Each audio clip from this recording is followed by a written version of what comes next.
All right, you guys, happy Monday. Obviously, the Super Bowl was last night. Unsurprisingly, Taylor Swift did not attend with Blake Lively, but she did get booed. And that was a surprise. That has got to signify a new era for her. I totally blame Ryan Reynolds. I'm going to tell you why. Also, speaking of the Deadpool devil, you are not going to believe this, but his feelings surrounding the creation of the Mr. Nicepool character, aka Justin Baldoni, were captured and recorded in a book. He spoke about why he created this character, and it's extremely dark. It is truly dark to read this. You're not going to believe it. Also, Tucker Carlson said something that absolutely should not have offended anyone, but it did. So we're going to talk about that. And I have an amazing update for those of you who are hanging on for my Australia tour. All that coming up on Candace.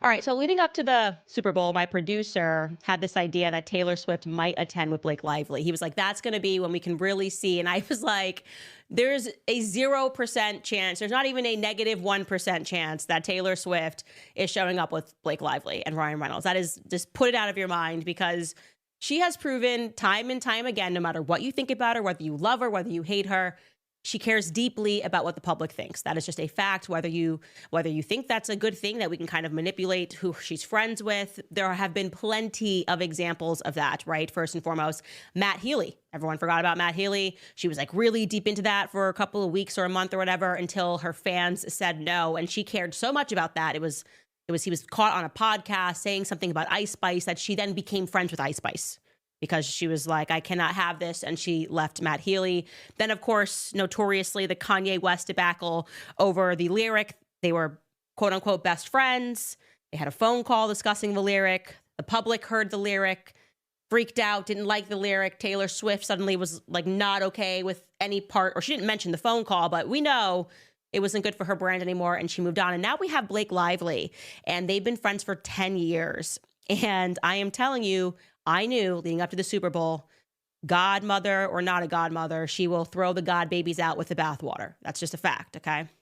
Now, I thought she was going to attend with Kansas City wags, the wives and the girlfriends, and maybe Jason Kelsey's wife, but she didn't do that. She wound up attending again with Ice Spice, who she went to the Super Bowl with last year. The Haim sisters, I still have no idea who they are, but she hangs out with them a lot. I'm aging out. I don't need to know who everybody is in culture. I just know that she is friends with them. And that was her entry into the arena. But the big news that no one expected was that she got booed. Taylor Swift got booed. I don't think I have ever seen a clip anywhere ever since the dawn of her career of her getting booed. So let's watch that.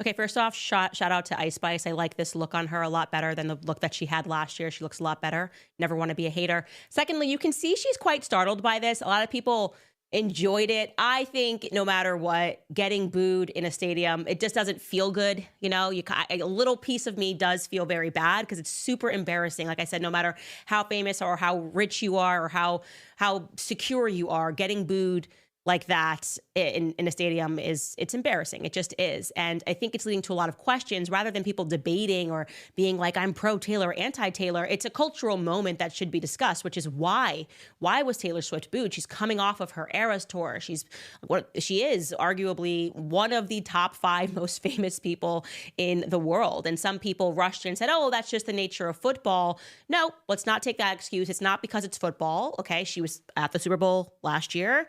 She was in the middle of her Eras tour when she was at the Super Bowl last year, and she did not get booed. She also has been on the sidelines following the Kansas City Chiefs around. And obviously the NFL has spotlighted her all throughout the season, and she has not been booed. Some people say, well, it's because of politics. Well, that doesn't make sense either, because Donald Trump was there, okay? And he received a roarous applause, despite the fact that people have strong feelings against him. And, of course, everywhere he goes, there's going to be a chance that some people don't like him. And so I don't accept any of those excuses. And I think something else is happening. And I think what could be happening is that the world is starting to register some Taylor Swift fatigue. Okay. And part of this absolutely is because of what is going on with Justin Baldoni and her. She's been in the press a lot regarding this unbelievable circumstance of bullying. And even though we can't say that Taylor Swift is guilty, right, and she's doing everything to basically signal to the media, I will never speak to Blake Lively again. Please do not drag me into this lawsuit. I do think that what's happening is there's something that's starting to emerge about Taylor Swift. And I would call it almost the brand versus the person. And I'm super keen to hear the Swifties on this because even, like I said, the Swifties really want to get to the bottom of this Justin Baldoni case and understand what was Taylor Swift's involvement. They're not hot-headed right now. They're not like, well, Blake just used her. In fact, people aren't liking the excuse that Taylor Swift is once again saying that she's been used, right? And I think people are asking questions like, how much of the brand of Taylor Swift, this nice girl who helps out people, is real? Another obvious question is, why was she so close with Blake Lively and Ryan? Because whether we know how much she contributed to this case, or whether we get answers to how much she contributed to this, we can all ask a realistic question, which is, okay, why were you friends with these monsters? Right? We all agree that Ryan Reynolds is a monster, and you're going to think even worse of him when I show you this, something that he wrote, or he was recorded as saying, rather, in this book about Justin Baldoni. Nice pool, but you are the company you keep. Okay, you are aware of Blake Lively's personality. You were aware of Ryan Reynolds' personality. There's a reason why the first time Ryan Reynolds even texts with Justin Baldoni, he drops your name. You've been all around speaking about how close you are with them, how much you love them, how much you adore them. You said yes when they asked you to be the godmother. I can't accept that you didn't know this is how they behaved. I won't accept that. I think that's an element of this.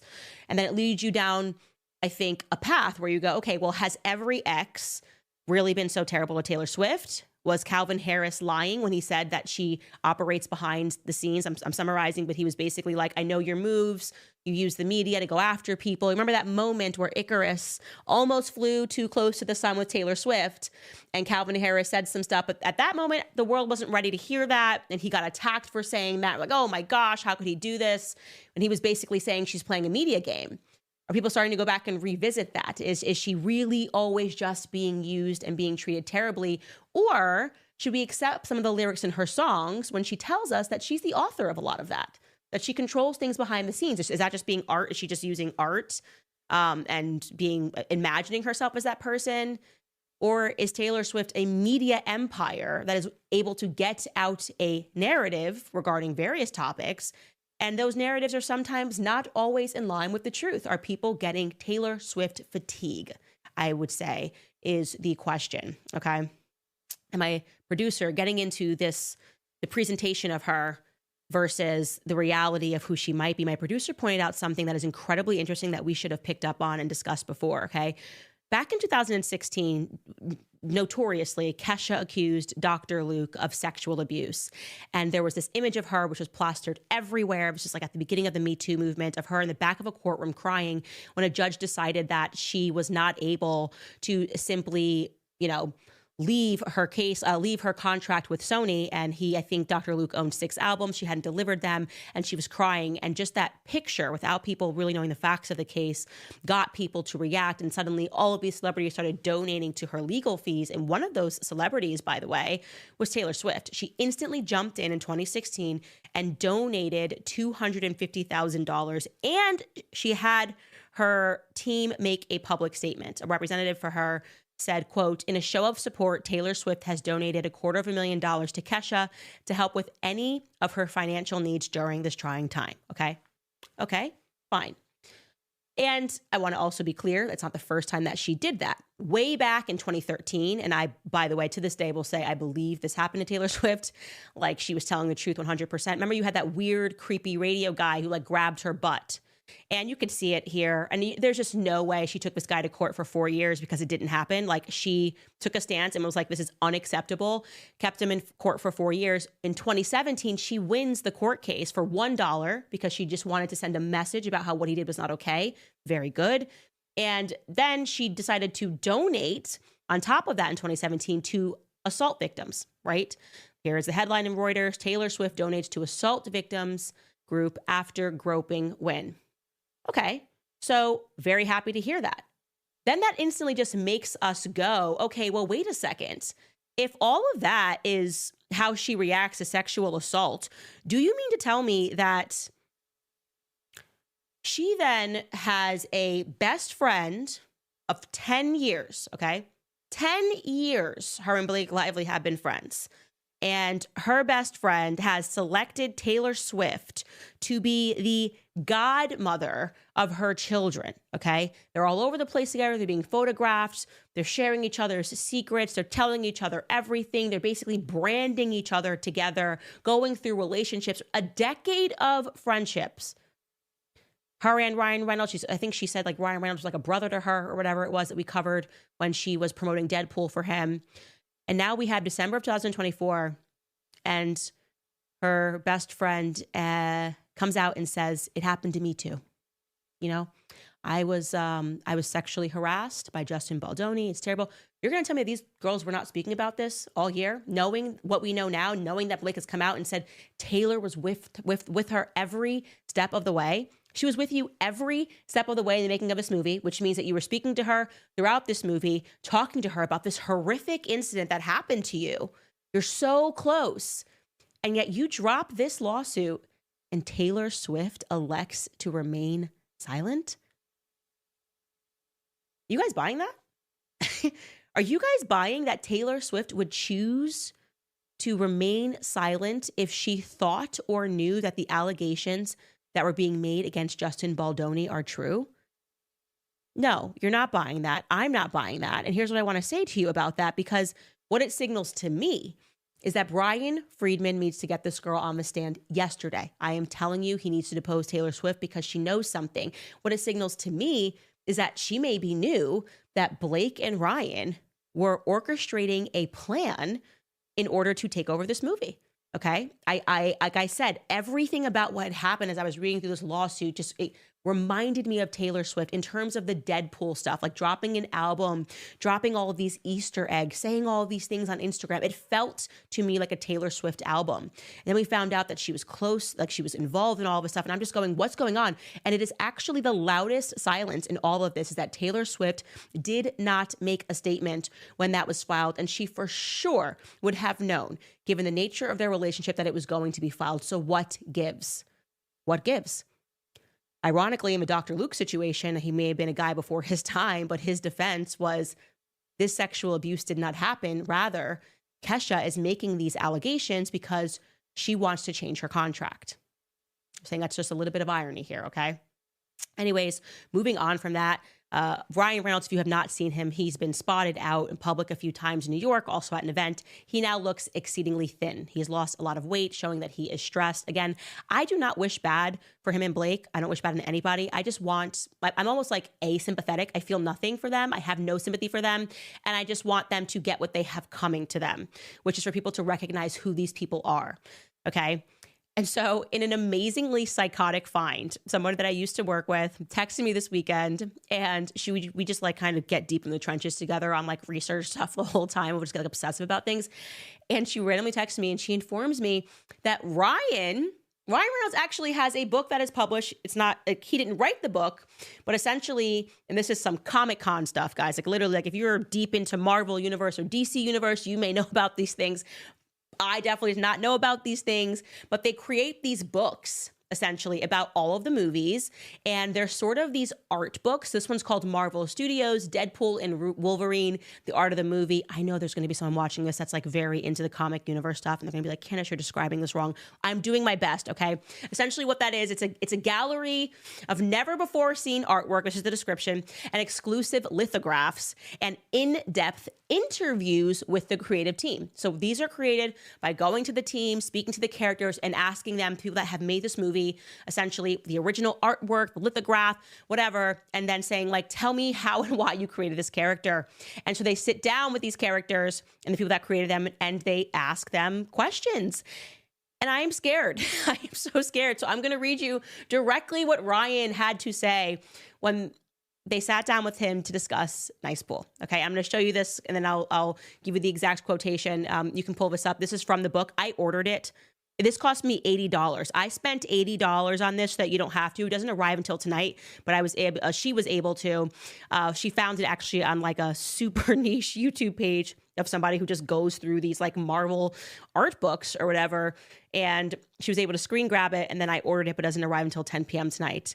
Darn you, Amazon. I needed it for the show by today, but it's okay. Anyways, it says, in one respect, Nice Pool is everything Deadpool wishes he was. Reynolds says, you know, easy, breezy, gorgeous, hair, normal face, gold-plated 50 caliber Desert Eagle pistols, and this beautiful suit. But the thing that Deadpool is most covetous of is, of course, Dogpool. Okay, just pausing there. Okay, so he is saying, now that we understand what this character was created for, is that as Ryan Reynolds, actually, who I want to be is Justin Baldoni, right? He's got this presentation. He's easy. He's breezy. We have him in this beautiful suit. But the one thing that Deadpool is the most coveted of is, of course, Dogpool. We know that Dogpool is Blake Lively. Okay, like this is so creepy. So creepy. Okay, it goes on. So Nice Pool initially just existed to serve the purpose of introducing Dogpool, but then it evolved and it grew. The idea appealed of creating this character based on guys you find in the zeitgeist right now who are faux nice. They may present as very progressive and enlightened. Nice Pool himself identifies as a feminist, but the truth is very different. They're talking about themselves as these incredible allies, but underneath that, there's something a little false and probably awful, Reynolds says. I liked that this guy was kind of paving over all of this shit headery, pardon my language, with his esoteric hot yoga, chakra balancing nonsense and his little top knot and all that stuff. So we plant this seed early that he's a little fake spiritual, but he also may be the kind of piece of shit. It just allows us to not feel too bad about taking his life brutally. End quote. I'm like, what is going on? Like, we created this character so that I could kill him. We created this character and we were planting the seeds early that you shouldn't like this character, so at the end we could overkill him. We showed you, like, I think I showed you on my Instagram, was you couldn't show you like how many times he shot and killed Nice Pool. And it's funny because my editor said to me when I watched the movie, it was weird because Nice Pool seemed nice.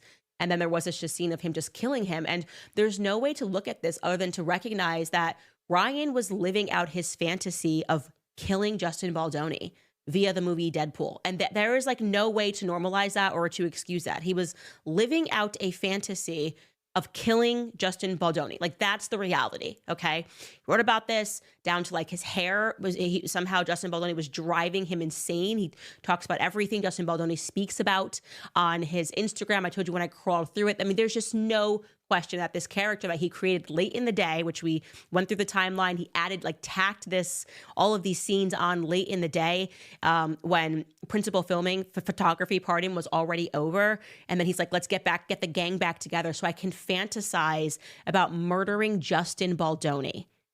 Very, very strange. Makes me uncomfortable. Kind of reminds me of, like, for people that were watching Deadpool, it's kind of like when I was 13 and you're listening to Eminem and you're like, yeah, Slim Shady, it's amazing. He's going to kill Kim. He's going to kill Kim. He's going to kill Kim. And then you get older and you're like, is Kim okay? Can somebody check on Kim? He's bringing out blowout dolls and fantasizing about killing his ex. Like, I don't know, maybe that makes you bop your head when you're 13. But when you get older, you're like, I don't think Slim Shady's got it all going on upstairs. This is not okay. We can't just call it artwork while we fantasize about murdering people. And I'm very uncomfortable by it. By the way, not to make you even angrier. But obviously with the whole hair and making nice people have long hair, that's been like a major feature, and that's why he brings it up in this book. And I'm getting the book because there could be more gems in there. So that's just the first thing that we have. I want to go through dog pool. I want to go through everything.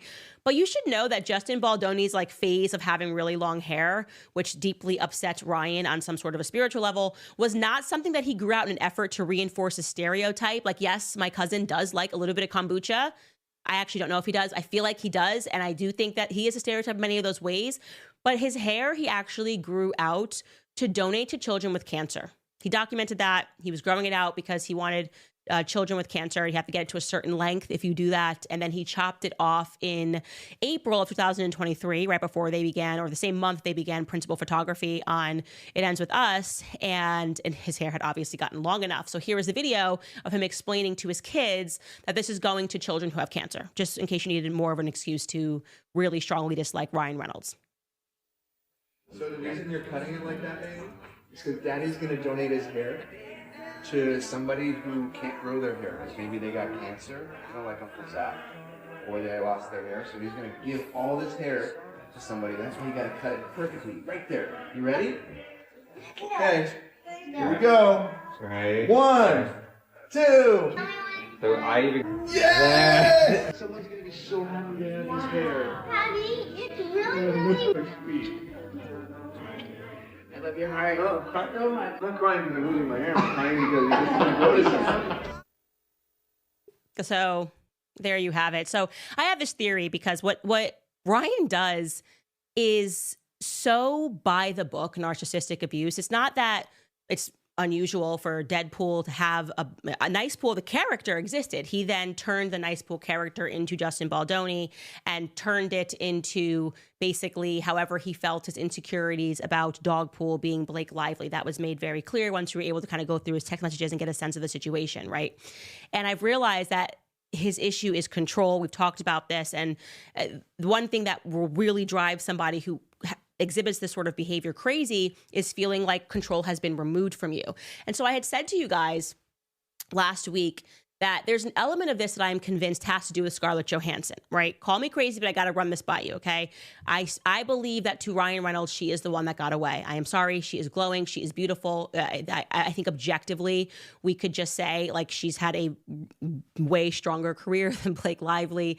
She's always been an A-list actress, and she saw the signs early and got out of that relationship and never really spoke about things, but came very close to saying that Ryan Reynolds was a bit controlling. And I mentioned to you guys how even his friendship with Hugh Jackman is based off of getting back at Scarlett Johansson because she starred in a movie with him, a huge blockbuster success. And at some point in their marriage, Hugh Jackman said something to Ryan Reynolds, like he was like a little punk, like better be good to my little sister kind of a thing. And Ryan, it never left Ryan, and he was angry about Hugh Jackman. And so he pretended that they had this like rivalry, but deep down Ryan was serious. But then it developed into a bromance and sort of this way to say, I don't know what to Blake Lively, like, I'm collecting this person in your life. And I just found it to be very strange that we then learn that Ryan Reynolds is going through this exhaustive effort to get Wayfarer Studios blackballed from Hollywood at the same time that it is like announced, we learned this obviously, that Scarlett Johansson is having her directorial debut in the Eleanor film. I'm forgetting the name of it. It's like Eleanor. I don't know why. Eleanor the Great. And this was going to be the first time. And so she was working with Justin Baldoni and Wayfarer Studios in her directorial debut. And all of a sudden he's like fighting for Blake Lively to like become the director of Justin Baldoni's movie. There's something about that feels competitive to me. So then I was thinking about this, okay? And another thing that struck me was it made me go back to Brandon Sklenar, that Brandon Sklenar gave an interview where he said like he didn't understand essentially why Blake and Ryan were being so nice to him, okay? And I was like, what was his involvement? I think genuinely an element of this narcissistic abuse is that he love bombs people, and they don't realize that they are all a part of like Ryan's web of trying to get back at somebody else. Like I think they knew their end goal was to take over this movie, and so they loved bomb the young Lily Bloom, which was Isabel Ferrer. They love bombed Brandon Sklenar with like, oh, we're just gonna be the most amazing couple. We're gonna take you to these Wrexham games, and they love bombed Liz Plank. Oh, you would be perfect for my documentary that we're doing on soccer. I don't know why you would be perfect, but you would. You are exactly who we're looking for. So they find people in the orbit and they bring them in essentially with surrounding them with A-listers and, you know, surrounding them with money or whatever it is that that person wants. I think Brandon Sklenar at this time, interestingly, I'm not suggesting anything, but he did sign a deal with WME. Prior to, he was not with one of the big wigs. He wasn't with WME or CAA. And then all of a sudden he gets a deal with WME. And so listen to Brandon Sklenar on the red carpet when a reporter asks him during premiere night about how, you know, Blake and Ryan have taken a liking to him. Take a listen. I think the Reynolds family likes you a lot. They've taken a liking for sure, and I'm very grateful for it because I mean I don't think I could literally have anyone better in my corner, and they're just they continue to blow me away with how just real they are and how kind they are, and I mean to be like in the spotlight the way they are, and to still. If you know them, they value their family so much, and I think you could feel it in them as people and as performers, and it's just such a testament to how you can be and how you should strive to be, I think, honestly, truly, yeah. Now that we know what they were doing behind the scenes, to hear him give this sort of raving review is quite strange. But again, their target is Justin Baldoni, so they have to be amazing to everybody else. So then I started looking at, like, who else was being love bombed during this time? We've got Liz Plank, we've got Brandon Sklenar, we've got Bloom, young Lily Bloom, Isabel Ferrer. And I realized that if you go through his, like, Instagram, Ryan Reynolds' Instagram, there's so much Channing Tatum. Out of nowhere, we got Channing Tatum everywhere. And somebody said that Channing Tatum played essentially a cameo as Gambit in the Deadpool movie. So I'm like, that's interesting. And it didn't just stop at like him playing a character in Deadpool, but he also then took him to Wrexham and included him into a commercial. Watch this, like we're going to give you 7 seconds of this Wrexham ad before we get hit by YouTube for stealing music. Take a listen. All right, boys. Your bosses are not happy with your celebration dances. So, drink up. Try to keep up.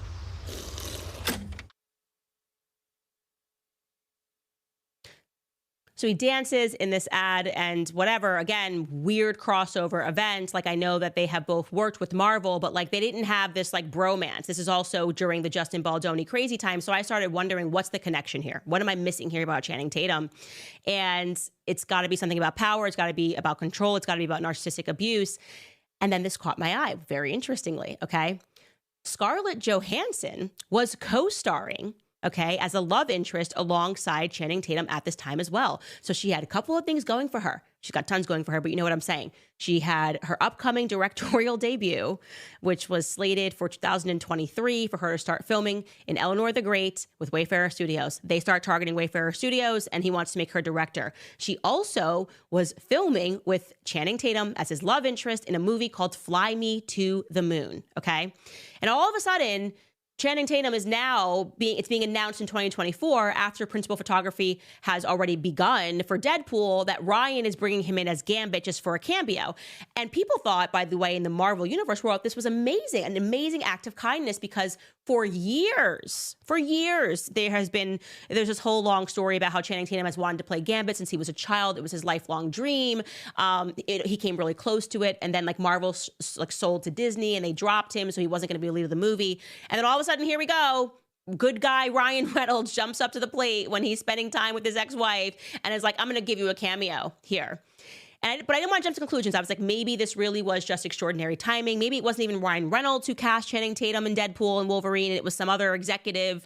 And it really was just this organic thing that happened and they became friends. But I was like, let me dig because I feel like specifically he picked Channing Tatum and made this happen, made this cameo happen. And then I found it. Channing Tatum on Jimmy Fallon saying, yeah, thank you to this wonderful human being, Ryan Reynolds. Take a listen. Did Ryan Reynolds get involved? And Ryan, I've said this before. Look, this industry is a really interesting thing, and like I can honestly say that not one single person is just more of a class act and cares more than that man. Like he took Gambit out of truly like the grave. Like it was just nothing and nowhere, and he was like, no man, I want this for you. I want this in the movie, and like I want to see it, and he made it happen, and I'll forever be grateful. It's just incredible. It was him. I want this for you, Brandon Sklenar. I want this for you, Channing Tatum. I want this for you, Isabel Ferrer. Like, no, it is about Ryan, and he's always trying to get back at someone else. And in that case, I am telling you, it was not about you, Channing Tatum. I am sorry. It was about Scarlett Johansson. He was squeezing her because he has never seen himself as successful as her, and she's the one that walked away. I think she saw the signs early that he's a narcissistic abuser. So anyways, all of that's insane. I had to give you guys an update on that. I know I just like oscillate between becoming Brigitte. I'm like in France, and then I'm suddenly like, I got to cover this story because it just keeps getting more and more insane. But that is the update that we have for you. And now I'm going to tell you about some of our amazing sponsors. You guys know how much we absolutely love preborn. We know how pro-life we are. And I know that there are so many women who struggle with the decision, and some people take the abortion pill. Well, you should know, if you have immediate regrets about that there now is a reversal treatment, which provides women with a second opportunity to choose. It is bringing babies back to life. When you join forces with Preborn Ministries, you empower women to reverse the curse. What you might not be aware of is that even though Roe was overturned and abortion has been greatly restricted in many states, the abortion pill has superseded surgical abortions, accounting now for over 60% of all abortions.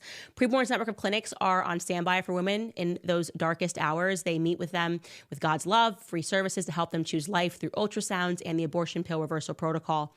Preborn has rescued over 300,000 lives. You can start this new year right by supporting life and by donating to Preborn today. One ultrasound is just $28, and $140 will help to rescue 5 babies. To donate, just dial pound 250 and say the keyword baby. That's pound 250 baby, or you can donate securely at preborn.com/Candace. Again, that's preborn.com/Candace. And also, now that Dr. Fauci has been pardoned, RFK Jr. is going to unearth what most of us already knew deep down about the pandemic. Sadly, this effort will not help the tens of millions who have never felt the same after getting the virus or the mRNA shots. Luckily for the American people, Pfizer has been forced to release a detailed list of the side effects that are associated with its COVID-19 shots. One of the less severe but common side effects is long COVID syndrome, a condition that leaves people feeling brain fog and chronic fatigue and shortness of breath. Well, the wellness company makes it easy for you with their new long COVID syndrome support. You get 4 doctor-formulated nutraceuticals with 5 to 8 plants and minerals in each bottle, designed to address the root causes. The ultimate spike detox of mind lift, elevated energy, and healthy heart. Dr. McCullough with the Wellness Company recommends a durable recovery through the holistic health. You can explore more targeted solutions like long COVID syndrome support. Right now, my listeners will save $34 off their order plus free shipping when you head to twc.health/Candace and use code Candace at checkout. Again, that's twc.health/Candace, and you can use promo code Candace today. All right, got to get into this like weird debate. We're in a weird time. Everything is a new era. We're just in a new era. I don't know what era it is that, you know, Taylor Swift is getting booed. I don't know what era it is that I'm finding myself agreeing with people on the left about a lot of things and disagreeing with some people on the right about some things. But this Tucker Carlson versus Piers Morgan clip really gets down to, I think we're just choosing different realities. Like, something's splintering in the universe. We're all just splintering and going, okay, I either see things like this or I see things like that. And I've never heard something that is so non-controversial to state that is being received so controversially. And I have a relationship with Piers Morgan, as in like I've done his show, he's done mine. And I actually want to say at the jump of this, no insult to Piers Morgan here, because I think just by hosting both sides of the debate on Gaza and Israel, he has done a tremendous service on his show. But this clip is alarming, okay? Find the thing that Tucker Carlson says here that's wrong. Okay, I'll check the chat. Maybe it's crazy. Maybe I just can't hear it right. Take a listen. If you're intentionally killing civilians, you probably shouldn't beat your chest and brag about it. You know, maybe you could make the I agree case, with that. Maybe you make the case that we had to do it or whatever, but you should. I agree. You should weep, and that's evil, and you should just say it's evil. And I know it's like really threatening to. Is it evil, though? Ben Shapiro to say that or whatever, but Is it evil? to kill civilians on purpose? Yeah, it is. I think it is. Really? Kids and children. Well, how is it not, actually? In a war? Well, you can call it whatever you want. How is it right to kill women and children? Yeah, so I don't know how, but this clip gets taken out and it starts going viral, and people tend to have a perspective that it's not potentially, even just asking the question, he says, is it evil during wartime to target innocent? Even asking that question, to me, I can't wrap my brain around it. I can't wrap my brain around the level of propaganda that is trying to marry America to the state of Israel, in so much that they are now trying to convince us that bombing innocent civilians isn't always the wrong thing to do. And it really, like I said, is a stark contrast to the upbringing that we had when we learned that these sorts of things were patently wrong. It's the entire reason why we had to create the, why we have the ICC is to make sure situations like this can't happen. And so I was so shocked. And I want to be clear, when we talk about on both sides of this, when we talk about innocent hostages or you talk about innocent children, any harm being brought to either side is sad. And it's wrong. But it is amazing that we've spent 2 years being gaslit, watching children being blown up, watching women being blown up, watching kids crying, watching kids starving. And all of a sudden, Western media is in a full launch, propagandist launch, because a hostage was released and the hostage, right, without question, was clearly starved, has lost a ton of weight. And there's headlines everywhere about it. Everybody's speaking about it. It's like, this is the reason, why we have to understand that we have to get involved. Trump came out and said he looks like a Holocaust victim. Okay. And I'm just wondering, where was everybody's voices last year when everyone from UNICEF to every organization in the world that I can think of said the children in Gaza are being starved? We saw the images of these children being starved and crying. And everyone was quiet. Nobody cared. Okay. So I'm just going to show you this CNN report that came out last year that for whatever reason didn't generate the same amount of outrage. Take a listen. Hospitals across Gaza are full of malnutrition cases, doctors say, needing special care that simply does not exist.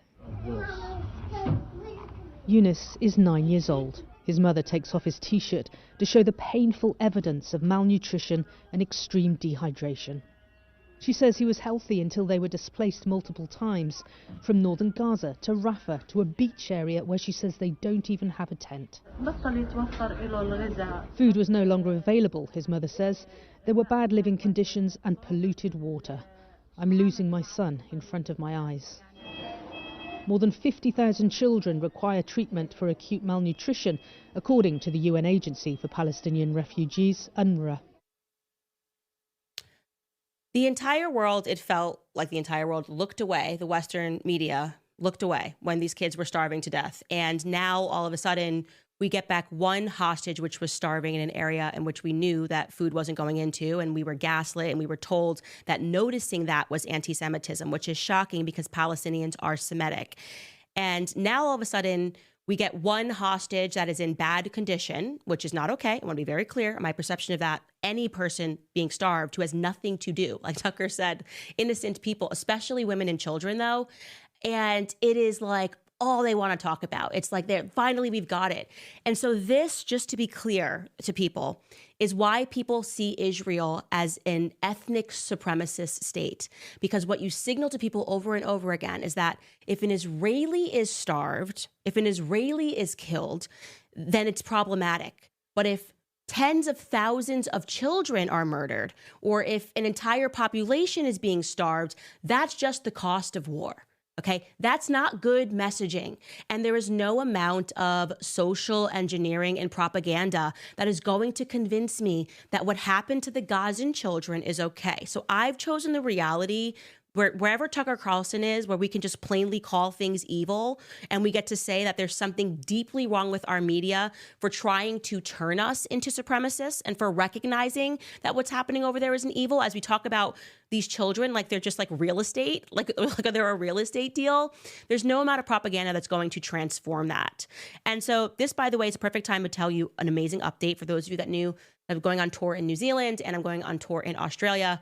Well, the bad news is that we have to bump that tour to the fall, but the good news is the reason why. So as you guys knew, Australia last year, I had a ton of groups, the ADL, everyone coming after me for saying these plainly obvious things that are just not able to be, in my opinion, argued or manipulated about we needing to protect innocent children. And I did, when I was scheduled to tour in Australia, before I even applied for my visa was rejected publicly, again, before I applied, by their minister, Tony Burke. He said I won't let her in because the Zionist Federation of Australia leaders basically said that I was extreme and that my visa should be canceled. It couldn't have been canceled. I didn't have a visa yet. Long story short, when we actually did apply, it was Tony Burke put his hand in and said, you can't come into this country. And he called me everything. Like, it was a stunning document in which I was being accused of being an Islamophobe, an anti-Semite, a racist against Black people. I mean, you name it, a self-hating misogynist. It was all in there. Basically, he wanted people to know there's no one I like at all. And that's why I couldn't come into the country. And also, I want to be very clear and even that when we submitted my application, there were also Jewish groups that disagreed with that. So it wasn't just like they disagreed with the Zionist Federation and said, I even though I don't like her and I don't like her stance on Israel, she should have a right to speak. So it was, being argued on both sides.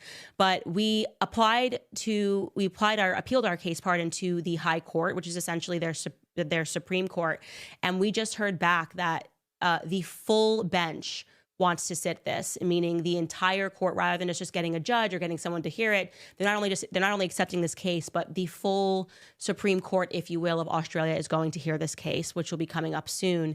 And so that case, if you would like to follow it, which is something that I'm deeply honored that I am going to be the subject of this case. I won't be able to be there for the actual court case because I can't get into the country, but it is Candace Owens Farmer versus the Minister of Affairs versus the Commonwealth of Australia. And so we are going to bump our tour, hoping that they return this decision on this most crucial decision on free speech in our favor. Obviously, we don't know what's going to happen, but we are going to bump the tour until the fall. And so I just wanted to give you guys that update. No matter what happens, just to be clear, I have no regrets. If the cost of playing the game and pretending, I can go anywhere in the world as long as I pretend that I don't see children being bombed and starved and women crying and screaming and shrieking, I would rather not be able to move around the world. I just don't want to sell my humanity. I just agree with Tucker full-heartedly that evil is evil and that we should not be seeing ourselves as like, well, it's worse when an American dies than when somebody dies. Like, if one American dies, then we should murder 1 million Iraqis. Like, that's not how my brain works. Like, innocent Iraqis. Like, I don't think that way. And I never want to think that way. I never want to bend the knee to evil, as I've said many times. All right, guys, I do want to get into your comments about all of this Baldoni stuff and what we're speaking about. And I do, by the way, I see people in the comments right now. I do want to say that there does seem to be this degree of, in order to defend what's happening in Israel right now, you have to blind yourself to evil. And it is strange. It is strange to see people that I deeply respect in politics not be able to say what Tucker said so plainly and so easily. Before I get into your comments, I do want to remind you guys about American financing, because I know the average person finds it difficult to keep up with monthly expenses.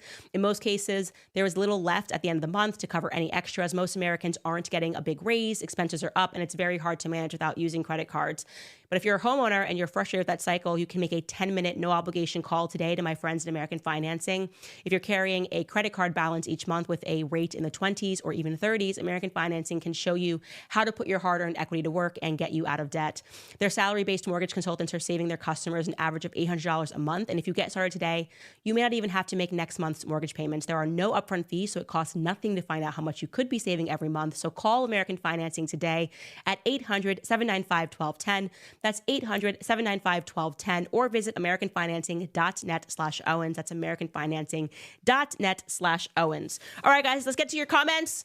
Second book, you can go to makehimasandwich.com. Gosh, guys, this was like, you have no idea the story behind this book. I've wrangled it from 2 publishers' hands, and I'm so happy that we are now in control of this book. And the timing it was just God's timing. Everything going on, the questions that we're starting to ask, I think more people kind of coming towards the middle and having stances and being willing to speak about this sort of radicalized feminism and being able to, I don't know that we could have done this book a year ago or 2 years ago. I don't think it would have worked, but the timing is right. And so we had already had planned to drop it Valentine's Day, and to encourage everybody, it is available for pre-sale and it will be out late summer. So go to makehimasandwich.com and you will love that. Also, people are commenting about this new, yeah, of course, it's out. I told you guys, everything is fake and gay. Bringing back the 90s and everybody got along and everybody said gay, not in a way to denigrate homosexuals, but because like we just called everything fake and gay because we were like cool in the 90s. Everybody was cool in the 90s. We were wearing overalls, saving up to go to Disney. Things were chill. Everything got crazy in the 2000s. I don't know who we can blame, but we will find someone who we can blame. All right, who do we have in the comments today? Talia writes, so excited for this show today. As a Philly fan, the booing was diabolical for TS. I was obviously rooting for Philly. I used to live in Philly. I got engaged in Philly. So I got engaged, by the way, if you guys are in Philly, the restaurant Melograno is fantastic. Downtown, go for it. Oh, Nicholas, he's a Swiftie. He's giving his thoughts. Amazing. Okay, Nicholas writes, Candace, I'm a Swiftie since Speak Now, and I would love to give my thoughts on Taylor's current PR status. Where can I message you? Right there, Nicholas, you could have messaged me right there. I would have read it out loud. He says that she's repeating her 2016 exposure all over again. I have thoughts and details about her recent hanging out with Selena Gomez right before the Super Bowl. It's known in the fandom that Selena and Blake don't like each other. Oh, I didn't know this about the fandom. Ooh, I will look into all of that. Thank you very much. Stacy writes, and you can email me always, you guys, any tidbits that you have, info@CandaceOwens.com. Stacy writes, Candace, have you listened to the Gents Talk podcast with Justin Baldoni? Everyone in the comments was tagging you. I have not because it had aired just like an hour before. I knew it was coming out, but I also knew that it was filmed prior to obviously the lawsuits being dropped. So it was great marketing on their part, but I did see some clips of him saying that he had anxiety. And so I will definitely go over it and comment on it, probably on my Instagram stories. I'll do that because tomorrow we're jumping back into Becoming Brigitte. Brian Schwartz writes, I'm not sure Piers understands the nature of this Gaza war. He says it's a war, but it's a dirty war. Piers is kind of boyishly naive and doesn't question authority. What say you? I think he's afraid of the cancellation. I mean, I did not go through a normal thing last year to say a true thing. You know, it's not normal. It is like nothing I've ever seen before in terms of trying to use the media to make people think that you are hateful when in fact it's them that's being hateful and it's them that is being inhumane and it's them that are trying to propagandize and to brainwash people into accepting the death of children because they're ironically Semitic. Like I said, Palestinians are Semitic. So it was not easy to go through what I went through last year, but I never once lost faith that, you know, you just have to do the right thing. And at the end of the day, I just don't think evil wins. I think it can win temporarily. I think it can win quickly, but I don't think it wins in the end. We have Lisa who writes, Candace, you're such an inspiration and a role model to young girls everywhere. Thank you so much. Real Nija Chick writes, thank you, Candace, you called me Canada, but it's fine, for being a badass and for standing up for the truth. Will your new book be available for purchase in the UK? Yes, you cannot get it. We got a ton of emails about this. I should have answered that. You cannot get the book available for pre-sale if you are overseas. There's a reason for that. It's like just the way book world works. So for pre-sale, you can, but once it actually goes on official sale, you will be able to get it overseas. And so I will update you guys on all of that. If you guys have signed up for the book club, don't forget we are reading Chaos and our first book club meeting is going to be tomorrow. Just go to CandaceOwens.com. We're going to speak about the first part of the book. Crazy read. And I'm really excited for it. Bear with me because it'll be our first time that we're doing it. So if something goes wrong, I promise we will make it all up. And other than that, it has been an amazing, explosive Monday, and I will see you guys tomorrow.